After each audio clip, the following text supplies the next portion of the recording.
Y'all, Kodak Black didn't just fall off, he crashed, burned, and then live streamed the ashes. What we're witnessing isn't a celebrity spiral. It's a full-blown meltdown with a front row seat, extra sauce, and no parental guidance. 1 minute he's Drake's favorite rapper. The next he's eating chicken in the middle of the street like he just escaped Area 51. What happened? Who's enabling this? And why is no one stepping in before it's too late?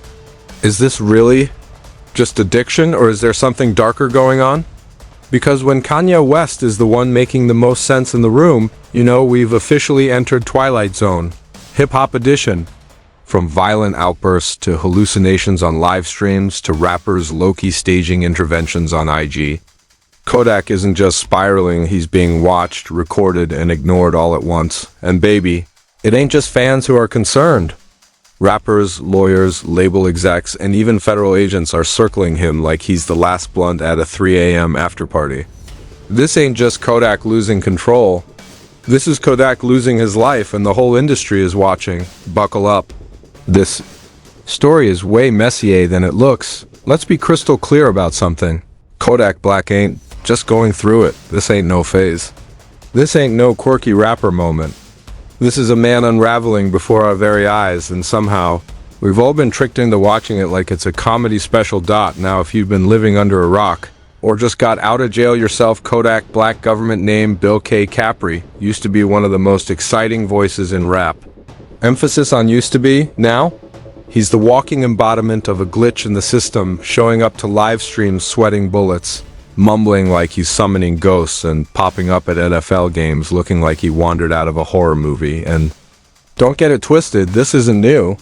Kodak's been fighting demons for years, but recently, oh baby, the demons are winning.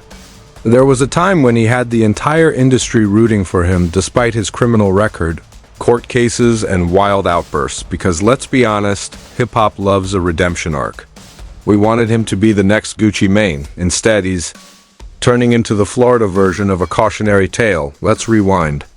Remember when Donald Trump, yes, that Donald pardoned Kodak Black in 2021? People were shocked, not because Kodak was innocent or anything, but because somehow a man with more charges than Versus got a golden ticket out of federal prison. Folks, we're calling it a second chance, a miracle, a clean slate. And what did Kodak do with that golden opportunity? Blew it?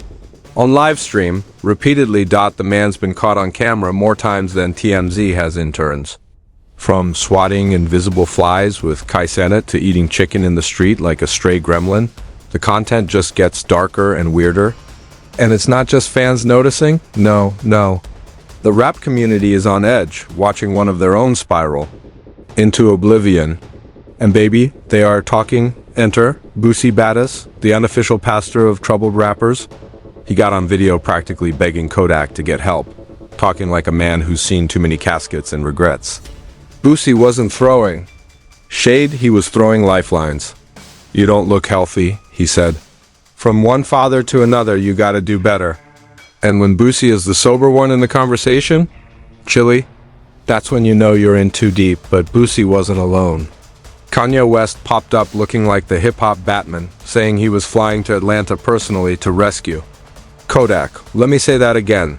Kanye West, the man who once tried to buy the moon and declared himself the real Jesus, is out here playing Captain Saver-Rapper. And you know what? That wasn't even the wildest part, because just hours after Kanye made his plea, new footage went viral. Kodak was spotted eating fried chicken on the side of the road, looking strung out, lost, and speaking in what could only be described as gibberish with a side of despair. He wasn't trolling, he wasn't acting. He was gone, spiritually, emotionally, maybe even physically. So now the question ain't, what's wrong with Kodak? It's, why is everybody just watching him fall? Because while Boosie and the tried to intervene, everyone else, oh, they're just grabbing popcorn and refreshing the timeline. Livestream after livestream, we're watching Kodak deteriorate, and instead of help, he's getting comments like, this is wild, and brr funny af. This ain't funny. This is a public breakdown disguised as content. And the worst part, Kodak knows. He knows what he's doing. He's hopped on IG Live himself, slurring through explanations like, Y'all worried about what I take, but I got money. I'm straight. Sir, being rich don't cancel out needing help. You can't flex your way out of an overdose, but Kodak doesn't want help. Or maybe he doesn't believe he deserves it. The man's energy shifts by the hour. 1 second, he's apologizing to his mom and baby mamas for all the pain he caused. The next, he's raging at fans in stadiums for asking him to stay sober. The emotional whiplash is so bad, even the fans are confused. One tweet summed it up best. Every time I see Kodak, I get sad. This man has 4 baby mamas and none of y'all care. Enough to save him. That video, Kodak got 5 kids, a whole family, and still no intervention. Just footage, just headlines, just damn yak tripping again. And baby, it's only getting darker from here, because what happened next? It wasn't just sad, it was straight up terrifying. So let's talk about the moment the internet went from laughing at Kodak to panicking for him. Because after the viral fried chicken incident and Kanye's dramatic "I'm catching a flight to Atlanta" monologue, you'd think that would have been Kodak's rock bottom, right? Wrong. Because just hours later, Kodak went live again, this time pacing around a dimly lit room like a man possessed, mumbling about how he's Drake's favorite rapper. Now look, maybe that's true. Maybe Drake did give him his flowers once upon a time. But baby, this wasn't confidence. This wasn't bragging. This was delusion wrapped in desperation. Recorded and uploaded by, get this, yet another one of his friends. Let's pause right there, because here's what's really sick. Kodak Black isn't alone during any of this. There's always someone nearby, someone holding a phone, someone recording, someone saying "Bro Wilden" instead of "Bro needs help." What kind of circle is that? These aren't friends. These are clout leeches, parasites with ring lights.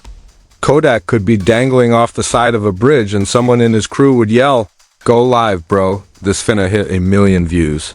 And while his so-called friends are busy filming his breakdowns for likes, the legal system has been quietly circling like vultures because, surprise, surprise, this entire Kodak unraveling wasn't just emotional, it was criminal.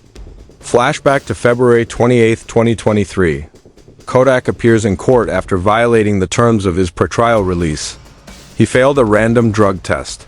The prosecution said it was a clear violation. But Kodak? Oh, he pulled the "they mixed up my sample" defense. That's right. He claimed the lab tech confused his test with someone else's. Cute. But when the judge asked him to take a hair follicle test on the spot to prove it, Kodak said nope. Instead, he opted to check himself into legacy rehab. Decision that bought him time, sympathy, and a temporary narrative shift. And for a second, it looked like things were turning around. Kodak started posting workout videos. He was writing again. Dropped his single "Walk," which climbed the charts and racked up 33 million views like it was nothing. People started whispering that maybe, just maybe, Kodak was finally back. Lies, because the very moment that spotlight hit him again, the old demons came back. Harder, louder, sweatier. Enter the Kai Cenat livestream from hell. Now, if you've been on the internet in the past 6 months, you know, Kai is the king of Twitch. The man has pulled record-breaking numbers, done collabs with Drake, 21 Savage, Nicki Minaj, you name it. So when Kodak joined Kai's stream, everyone expected chaos. But no one expected that Kodak was twitching, sweating, swatting at invisible bugs, talking about how Kai's name was Bubble, literally rambling like a man mid-psychotic. Break in front of millions. Kai looked terrified. Not confused, terrified, because he realized, just like the rest of us, that this wasn't content anymore. This was a cry for help broadcast live, but the internet, oh, it doesn't know how to process real trauma in real time. The memes started, TikToks, remixes, Twitter threads diagnosing him like Dr. Phil with a Wi-Fi connection, and you know what Kodak did the next morning? He hopped right back on IG Live, trying to justify everything. He started mocking his critics, telling fans to shut up about his sobriety, saying, and I quote, "Y'all be so worried about what I'm on. Why? You broke. You got no motion. Sir, you were hallucinating on live stream 12 hours ago. We're not talking about motion. We're talking about mortality, and even that wasn't the end. A few days later, Kodak popped up at a high school football game again, looking out of it. Someone in the crowd yelled, "I love you when you're sober," and Kodak lost it. He clapped back, saying, "Sober for what? Look at all this money. Look at all this cash." You know who else said that before spiraling off the planet? Every single tragic celebrity before him. The man is drowning in yes men, cash, and delusion, and the sad video. He thinks the money makes him bulletproof. Like addiction can't touch the rich. Like pain can't sit in AMA, YBACH. And baby, the public? They've turned. The tone has shifted. What was once yak funny AF has now become, this is hard to watch. A tweet went viral. Every time I see Kodak, I feel like I'm watching someone slowly die and everyone just records it. That's the thesis right there. Kodak Black is dying in real time. Not physically, not yet, but spiritually, emotionally, and mentally we are watching the light dim behind his eyes. And the crowd is just waiting for the punchline, but the only thing coming next is a body, a charge, or a headline too late to change. And just when you thought this story couldn't get any darker, bloodier, or more scandalous, oh baby, it detonates because Kodak's supposed exit from this world? Yeah, that wasn't the end. That was the beginning of a fallout so nuclear, it's got the whole industry ducking behind velvet ropes and prayer circles. Within 24 hours of the alleged incident, multiple burner accounts with no profile pictures and oddly, specific insider information started flooding Twitter, X, with claims that this wasn't just a robbery gone wrong. This was a payback hit, allegedly orchestrated by people Kodak owed, people from his own circle, people who smiled in his face and ordered wings with him at the studio 2 nights prior, and let's just say, the snakes didn't even bother to slither anymore. They strutted. Anonymous texts began surfacing online, claiming Kodak had been blackmailing someone high up, a producer tied to multiple labels over an old house party video. A video that allegedly showed illegal activities, underage guests, and a pile of substances that would make the D clutch their pearls. Kodak apparently kept a copy, and that folks, according to these sources, signed his death warrant. But here's where it gets absolutely insane, because right after that, stories started picking up steam. One of Kodak's former security guards disappeared. No press release. No missing person flyer. Just gone, poof, like his Google search history the night after a boof pack binge. Meanwhile, down in Florida, the feds showed up quietly to one of Kodak's old properties. Not a full raid. No battering rams, just suits and silence. They confiscated 2 laptops, 3 iPhones, a safe, and an entire home security system. For someone who's dead, Kodak's data is getting a lot of federal attention, don't you think? But let's not forget the emotional fallout either, because the rap world, it cracked right down the middle. On one side, you had folks like Boosie crying on live, pacing like someone's uncle at a fish fry, screaming, I told y'all they was coming for him." Boosie claims Kodak had called him 2 days before his death in a panic, ranting about chessboard moves and needing to get out the country. But on the other side, you had Drusky casually sipping brown liquor on a stream, laughing at the situation, saying, and I quote, "Man, y'all really believe Kodak gone? Y'all dumb as hell. That man probably in Dubai right now, foot rubbing with a camel." And then there's Drake, the champagne poppy himself, who suddenly posted a black square on Instagram, captioned "Free Spirit." No explanation, no tags, just vibes and confusion. Fans speculated it was either a tribute or a cryptic nod that he knew something the rest of us didn't. Then, the wildest plot twist yet. Someone using Kodak's official Instagram account started POSTING cryptic IG stories. First a black screen with "soon", then another story that simply said, "Didn't I tell you I was Project Baby?" In white text. Hold up, if he's really gone, who's on the account? Ghosts with Wi-Fi.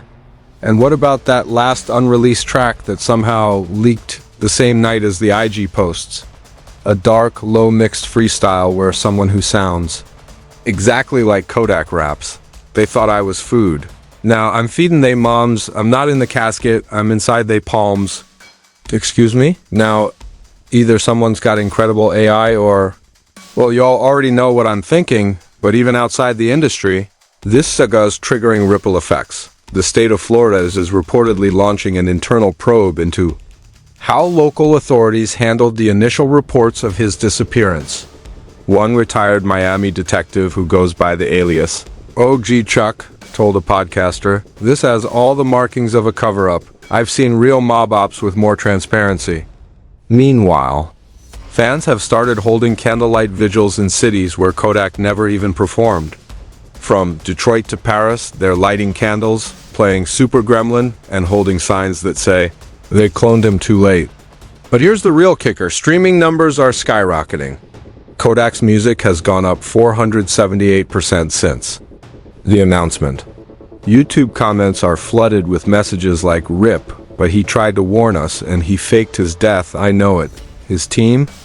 Silent? Labels? Posting vague tributes and refusing interviews, and TMZ, quiet as church mice? Which for TMZ is like watching a shark refuse blood in the water, so what happens next? Will the feds drop a full-blown investigation? Will Kodak pop up at Rolling Loud 2025 like a rap messiah in a ski mask? Or will this all go down as one of the most elaborate media POPs hip-hop has ever seen? Whatever the case, one thing's clear, this ain't over. Not even close. In fact, the real story might just be starting, because when it comes to Kodak Black, death might be the least unbelievable video of his legacy. So now the question is, was this a tragic accident or something far more sinister hiding in plain sight? Is the industry mourning or cleaning up a mess? You tell me. Drop your thoughts in the comments, because this rabbit hole is only getting deeper. Like, share, and subscribe if you want the full unfiltered truth they don't want you to hear. This ain't over. Not even close. Close.